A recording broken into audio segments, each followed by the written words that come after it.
Okay, this is sort of getting a little bit overwhelming.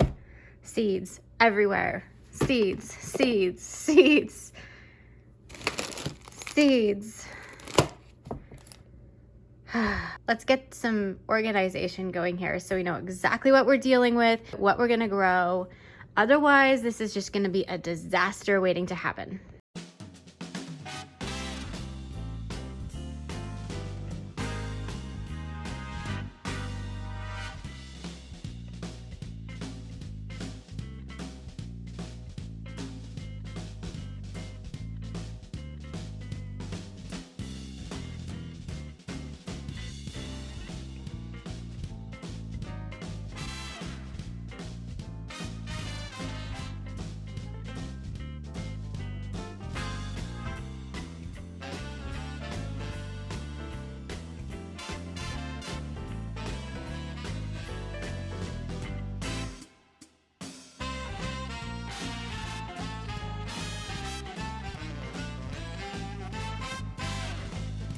Hi there, welcome to my channel. If you're new here, I'm Christy. I would totally turn this camera around today, but I'll do you a favor and I won't.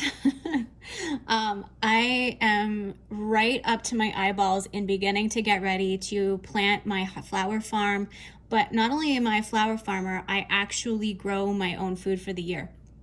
So right now what you're seeing is me going through my inventory, and so I know what I'm growing, what I'm trialing for new, and I have a documentation as I go through. So this year I'm documenting in this video what I'm growing, what I'm trialing, and then I can record it throughout the year to see how it's growing in our climate and if it's feasible for me to grow it in our short climate for what I'm doing. So what I'm doing is I am flower farming, and to be sustainable at flower farming, in my area being a short zone, I basically cottage garden the flower farm with my food preservation garden, and I put up all my food for the entire year out of my own garden. I do obviously buy some things, some fresh produce and stuff throughout the winter, but I've been doing Pantry Challenge pretty much as a lifestyle, based on the availability, because I am in northern Alberta, Canada, and we have been having food shortages up here for a very, several years, or the availability and expense of food up here is ridiculously high.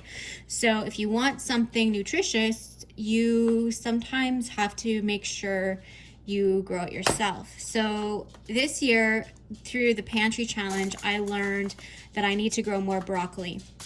I need way more brassicas to put into my food stores.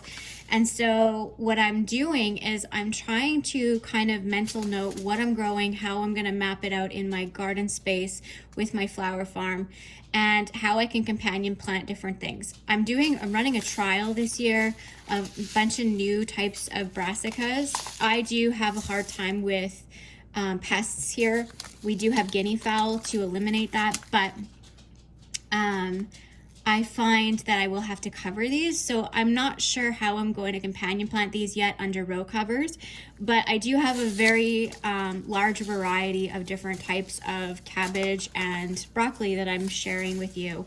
Some of it is old seed, but these are the ones that I'm going to go over with you first, are the ones that are brand new. I have not grown them before. Just to disclaim, I don't know how these are going to perform. These are trials. So these seeds come from VCs or Vesties. I'm not sure how I pronounce it. VCs. I don't know if that's correct or not. The cabbage is a different company, and I'll go over that in a second. The first variety is a Gypsy. Now, Gypsy is this one here. So this one here is Gypsy that I'm growing. Now, the Gypsy, it tolerates warm weather. It's one of the most heat-tolerant broccoli varieties. It can handle the warmer summer conditions better than other varieties, but also performs well in cool fall conditions. This hybrid is very uniform with high-quality 8-inch dome-shaped heads, ideal for bunching and crown cuts. Resistant to downy mildew, and it's approximately a 62-day from transplant. So this is interesting too. Like if you're in a place that has a relatively warm spring, this might be something to consider. So they're pretty. They're pretty looking plants. Companions. The companions are bush bean, beet, carrot, celery, chard, cucumber, dill, lettuce, onion, family, potato, spinach, and tomato. So, I mean, I can grow this under row cover with my lettuce to, you know, as well too. So there's that option, but I'm probably going to put it with my flowers. The next one we have is Patron, which is this one here. And they don't have a picture of it. No picture. So we'll see what it looks like online.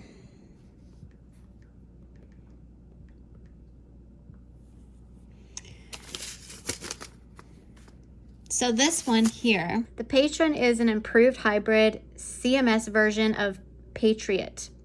Patron produces tight 5 to 6 inch domed heads with small beads, ensuring top quality of harvest and handling. Sturdy plants yield heads with the slender stalks, which require minimum trimming and provide ease of harvest, suitable for fresh markets, bunching and cut crowns. Tolerance of downy mildew. Maturity is 58 to 60 days. So that's perfect for me. Perfect. I like that they're really tight. So yeah, 60 days from transplant. That's perfect for me because I have a 100-day growing season. And so that'll be great. It says, use a starter fertilizer, soaking root balls, blah, blah, blah. Broccoli can be direct seeded up until mid and late June for a continuous harvest. Soil temperature should be 21 to 26 degrees Celsius for optimal germination in 4 to 7 days. So I think these ones I could probably get away with direct sowing these as well. So I'm really excited to try these Patron ones from VC's. All right, what's next? Molly, shh. This one, Green Magic. This one's supposed to be super early. 50-day, it's a 50-day broccoli. Where is it? Is there a picture of it? No picture. Okay, so we'll go find it. Green Magic.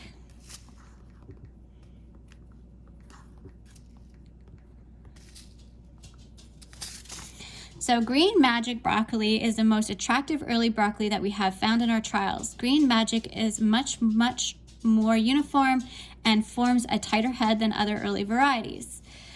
It kind of sounds like the other one. This hybrid produces semi-domed heads with fine beads that are blue-green in color and matures in about 50 to 60 days. So 50 days, perfect for me. Here it is. Oh, it's pretty. It's a pretty broccoli.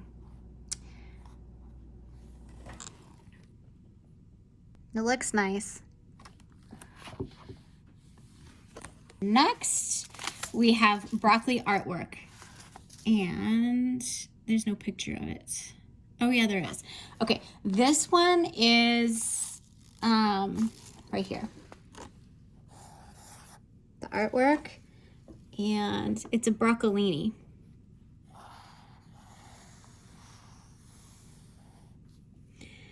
So this is a vigorous early maturing broccoli that produces sweet, tender side shoots over a period of several weeks. The small main head should be harvested early to encourage the production of side shoots. So this one here, I really love using bits and pieces of broccoli. So I wanted this variety because for my summer cooking or my spring, summer, fall cooking, I wanted to have little bits that didn't have to freeze. I could just go harvest a little bit.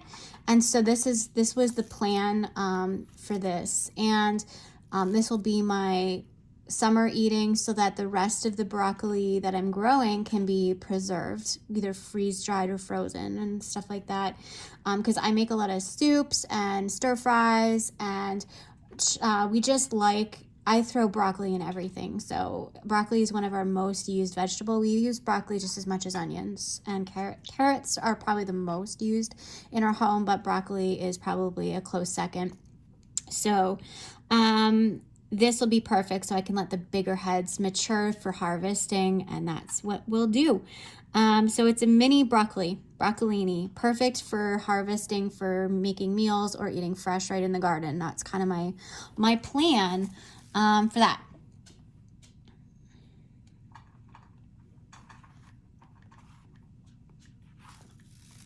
So we'll see what that looks like.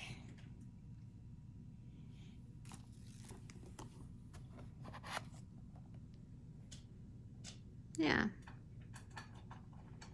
Just like that. Okay. What's next? So those are my broccolis that are new trials to me this year.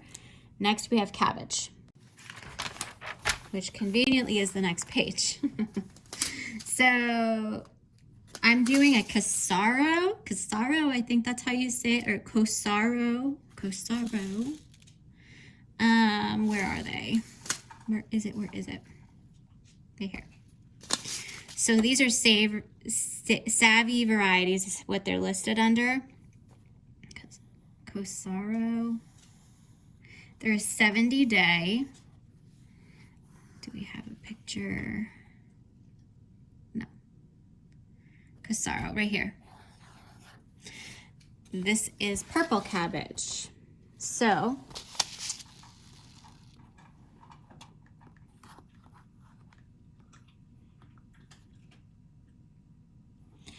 now the Casaro is a hybrid variety that produces round, tightly wrapped 3-pound heads with excellent color. Very uniform producer, suitable for the early market. So these ones are early market cabbages. It looks like a crab or something. You crabby cabbage, you. It looks like a crab silhouette to me. I don't know, maybe I should not look through the screen at things to judge them. Anyway, it matures in 70 days. I want to know how long they I don't know how well they harvest, or how well they store. It doesn't say how well they store, which is interesting because usually they would have that information. But they are pretty. Look at that. Look at that color. Oh, I'm excited for that. Very excited. Okay, so that's that. That's a new, this is a trial cabbage for me to grow this year. I have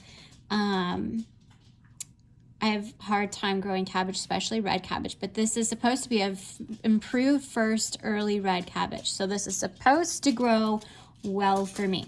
The next one I have is Stonehead. I think this is something that's more common. I have not yet grown it. I do know some of the market gardens around here do sell this one. So it's an early summer hybrid variety. It's named for its extremely solid interior. It makes tidy 3 to 4 pound size heads. It is uniform mature at 50 days from transplant. So this is going to be perfect for me for 50 days. I like to sort of like for the cabbages, sometimes I make cabbage rolls, but I like to make sure I have lots on for storing because I have a lot of space for storing, like a cold room. So I'm really interested in that. I don't know. Oh yeah, right here. Right here is the actual picture. Let's see what it looks like. Head. One of the reasons why I know some people have asked me why I do my videos like this for the seeds, so I can see where I got them, where I found them. I can actually look at the screen where I found the information on them. So it just makes it a little easier for me instead of writing everything in a notebook. Yeah, these are nice. Look at how, I want to see the inside. It is really dense, packed. I don't think these would be ones for cabbage rolls, but they definitely look like they'd be a good storage cabbage. So interested in them. We'll see how we do. And then the second last, I have two. This is one more after this one. of the trial varieties that I'm doing. This is Katarina.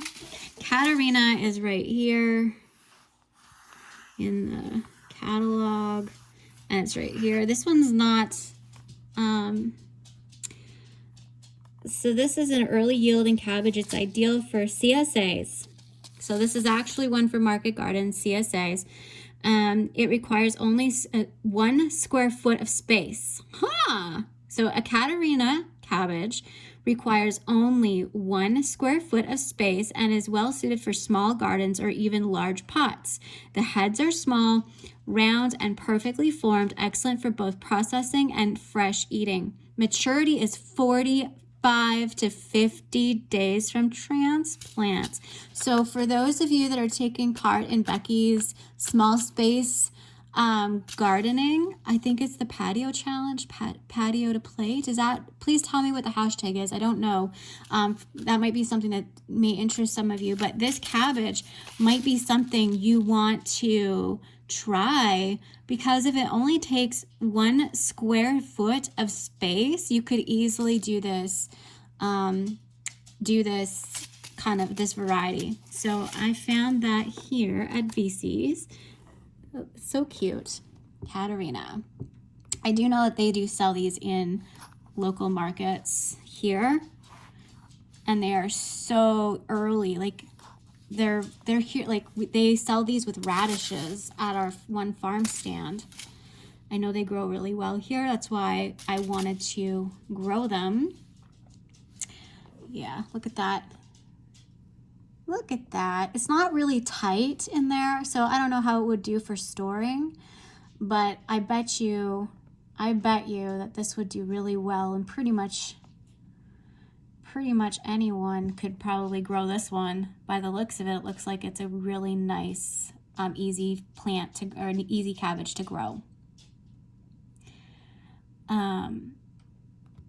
On another website that I usually use, they usually show them the difficulty for growing certain things. I wish that VC's had that. That's one of my complaints that I have about their website compared to West Coast Seeds that I usually order my vegetables from.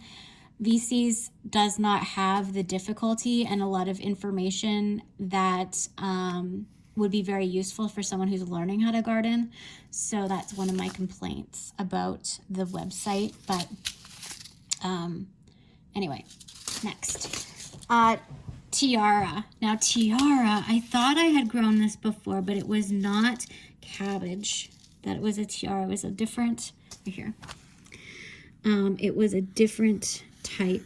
So this is another 45-day cabbage, you guys. So these guys are early and tender with a much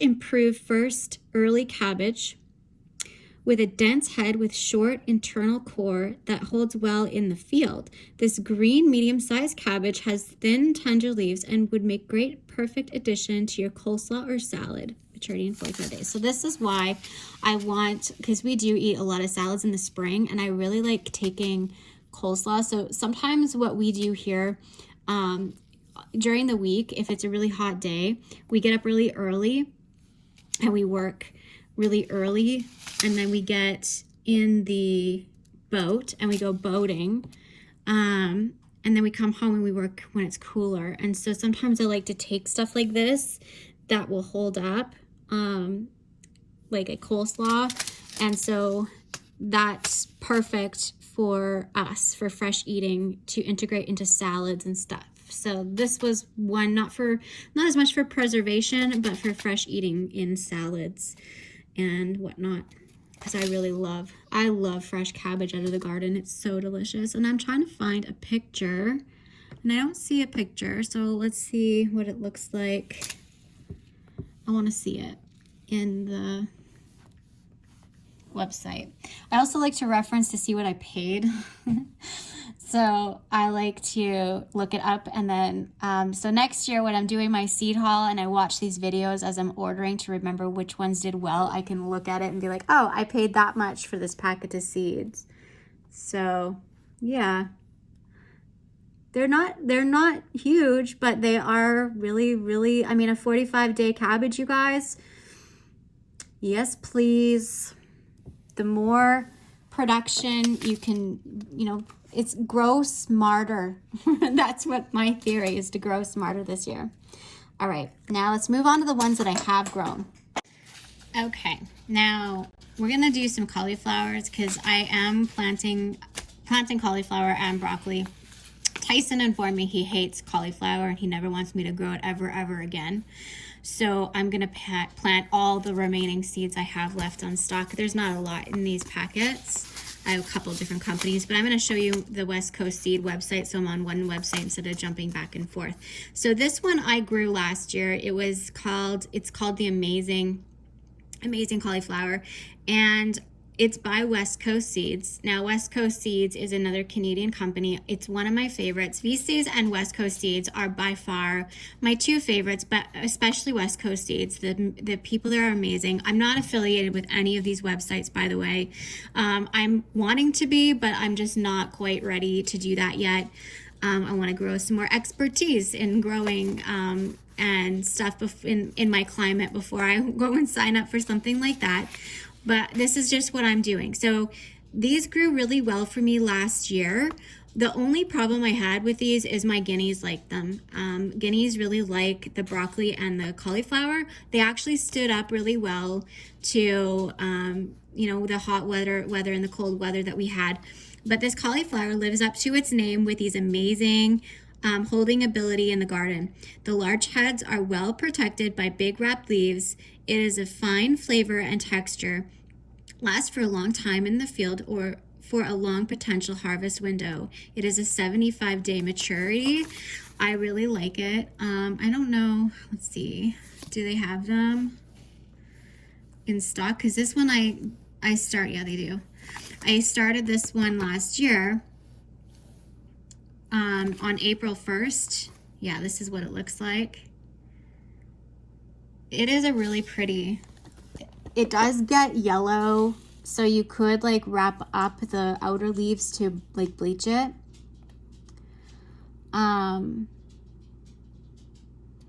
So large heads, harvest as you need. It does keep out there. Like I harvested mine when mine were ready. I was making salsa, and I was finding cauliflower out there that I didn't know there was cauliflower. Like it was crazy.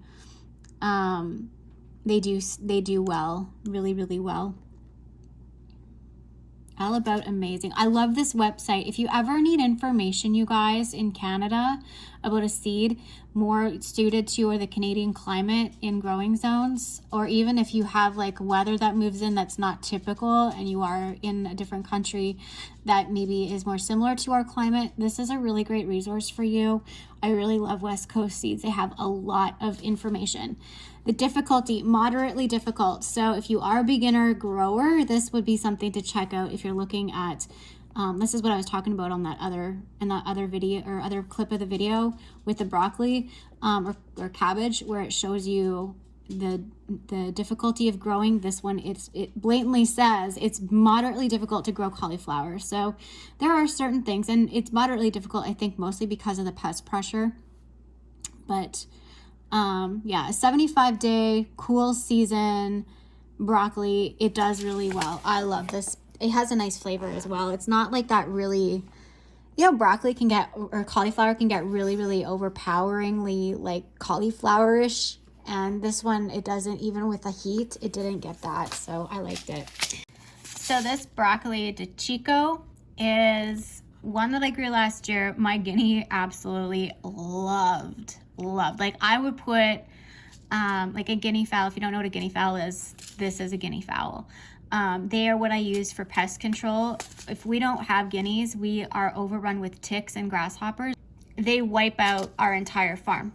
So they've literally, the grasshoppers are so bad here that they have literally ate even rhubarb right to the ground.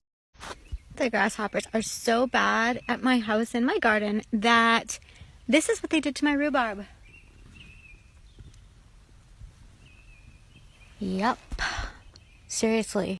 And like ate all the leaves off of our lilac bushes. So we have to have pest control, and we believe in organic pest control, which is why we have guinea fowl. This particular broccoli, my guinea fowl rooster decided that he's obsessed with it and he loves it, and he's going to eat all of it that he can. And I don't know if it's because of what pests are drawn to this plant. I don't know what it is that he is drawn to this, or maybe it's the texture. He just loves it. Or just, it's a very nice tasting. It's a really good broccoli. Maybe that's why it just tastes really good. So it's a love-hate relationship that me and my rooster guinea have over this broccoli. I want this broccoli in my house, but so does he. He wants it in his belly. So I am going to grow it. I'm just using up whatever's left for seeds, and what grows, it grows. I'm going to plant an area away from where I'm planting my garden stuff so that the guineas can have their own little area to destroy it if they want. So then that takes the pressure off of the areas in the garden that I'm growing, because I'm growing these in multiple different areas. It's not going to be one big planting because I do cottage style. I just tuck things in where I can find them for more of a diverse ecosystem, I guess, in what kind of plants I'm putting in there to help build the soil. So this is a blue-green heirloom plant. It gets about 24 to 26 inches with a 3 to 4 inch head. They are very productive. When you cut it, they send side shoots. These grew so many side shoots last year. Like, I harvested 2 Ziploc bags off of 2 plants after I cut the main head off in like the span of a week and a half. So they did produce a lot of side shoots. And I did actually freeze the side shoots, and they froze really, really well. This is a 48 to 85 day. So depends. It kind of is. I would say this would be an all season, because I grew this as an all season, and I really did like it. Can you see that? It's a really loose head, and I didn't like the texture of it. You know, it wasn't my favorite, but it was a very pretty color. When you were in the garden working, the actual color of the plant itself was it was very, very beautiful. So we'll see.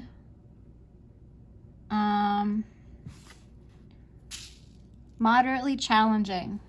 Start indoors right around the last frost date or later in spring for summer harvest in 2 to 3 months. So if I want this in 2 to 3 months, I need to start it, to have it in 2 to 3 months. So that's my plan. I am going to be starting some of these because I do have greenhouses that I'm going to actually use some pots to grow into, and then just move them outside under cover so that the birds and the insects can't get them. Okay, so this is the last one I wanted to talk about for West Coast seeds that I'm growing. It is called Everest. I also started these seeds last year on April 1st. This is one of my hacks, you guys, and I find it's really helpful. So because I usually rotate my seeds, I'll keep them for 2 years, and then I try to either plant them all out and get what I get and then give away the abundance. So an example is if I had a whole package of these and it was a 3-year-old package or a 2-year-old package, I would plant everything out, and if I had an overabundance of what I would use, then I would harvest it, and then I would take it to the food bank or to one of the organizations that works with families that need groceries or whatnot, to help them if they're interested in doing food preservation, because lots of people don't think about that people who don't have a place to grow food or are having a hard time, sometimes they do like to preserve food for their family. And so I will grow an abundance so I don't waste my seeds. And I know for sure, like if I have like 5 seeds left over, I'm not going to save them to the next year. I'm just going to plant them and then use that as a donation. So also I like to put on the packet itself when I started the seed, so then I can look back into my records. Oh, I should have started those a week earlier. Oh, I should have started those a week later. Then I know, right? Compared to if I'm actually, while I'm getting ready, going through my seeds, then I can kind of keep a mental note of that and know exactly when I did it and if it was good or bad or what I need to adjust. And instead of trying to find it in a notebook, because I find I can make a note in a notebook and then I forget to look for the notebook and then I just do the same mistake again. So if I know I need to plant these a week sooner, then I can look at the seed pack and be like, I need to hustle on this because it was just a week too late. Or a week too soon, right? And it's right there in my face and I don't have to go look for a book or something like that. So that's my hack for using old seeds. Everest is a compact domed head with small domed heads are small, beaded, and form very early for a convenient concentrated harvest. The heads are 4 to 6 inches wide. A standard for many years, Everest has excellent flavor and is good disease resistance. These were really nice, but it was more of a one and done for me. So I am going to plant out all of these seeds. I don't think there's very many in here. And so they will just give another nice little variety for preservation. They do have a very nice flavor. I do really enjoy this variety, but they didn't produce anything like this. This one outproduced the Chico outproduced the Everest by far last year. So just something to consider if you are looking at different varieties for short season, cold season. I want to see if there's an easy broccoli to grow. I think that, yeah, with these 50-day ones, like, because you still have to start them inside, the 50-day maturity, it's like that because it's counting from when you transplant it outdoors. It's not from when you plant the seed.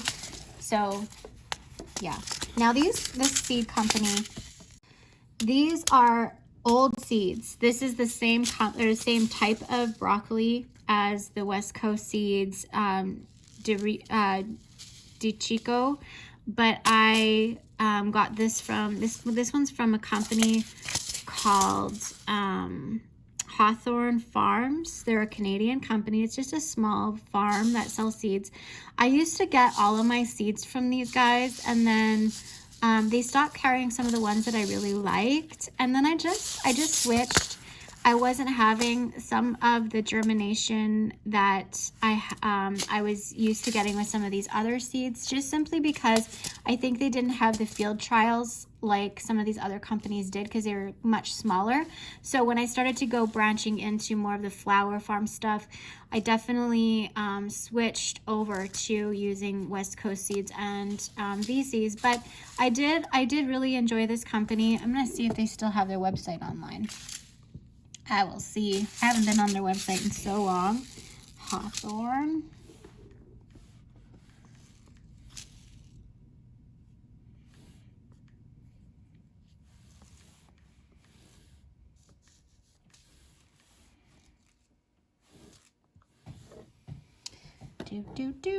Yeah, they have a really nice website too.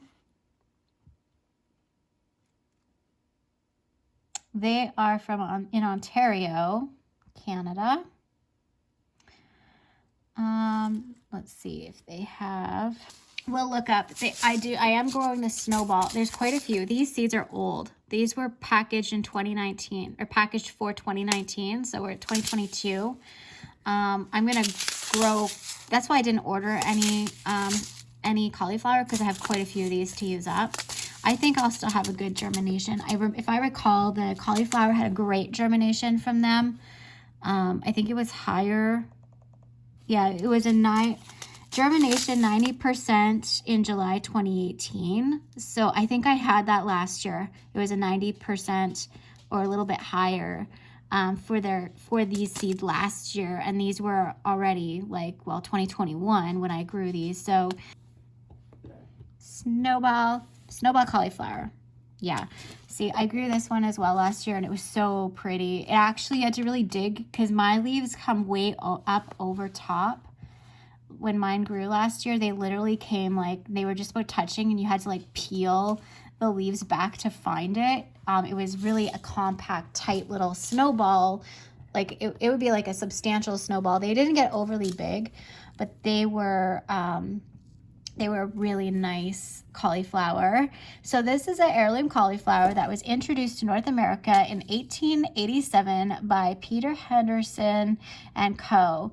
and is still a favorite today. Early to ripen, the upright patterns produce bright white solid heads the size of good-sized snowballs with great taste and a crisp yet tender texture.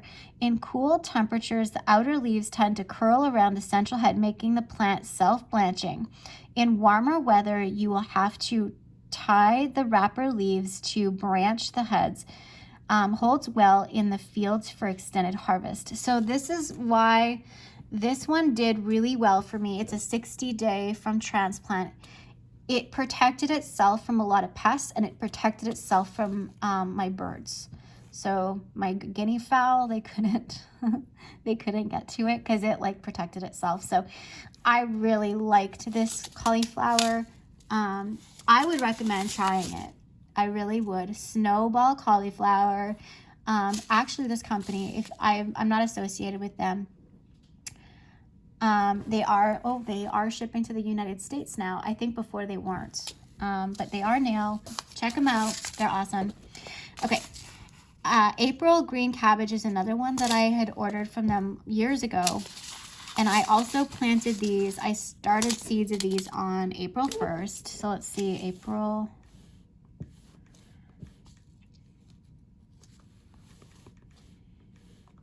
green. Pretty little cabbage. So this heirloom cabbage is a favorite for our friends at Hawthorn Farms, and they have been saving the seeds for years. Bright green heads size up by midsummer for early harvest and hold well in the field without splitting, allowing for an extended harvest period. Crisp, flavorful heads store well for winter use.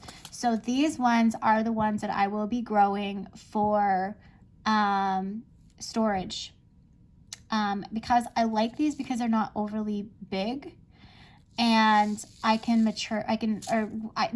don't split when they get too mature to like some of the other varieties. So because they're an 80-day, I'm going to plant these with this at the same time as the rest of the varieties, put a row cover on them, and let them go till the end of my season, as long as I can. I might actually plant these a week later than the rest of the other broccolis brassicas that I'm growing, so that I have the latest optimal harvest possible, so that I can use these as storage, or probably 2 weeks. I'd need 2 weeks later, because I only have 100 days to grow, and so with an 80-day maturity, I could probably get away with putting a row cover on these and protecting them from any frost. Sometimes they do like to get a little bit sweeter with frost, so I'm not sure. We'll see. I am growing these for storage. The germination rate on these was 87%, so I'm not too worried, even though these are old seeds, and I'm gonna just use up whatever's in this pack. There's not a lot here.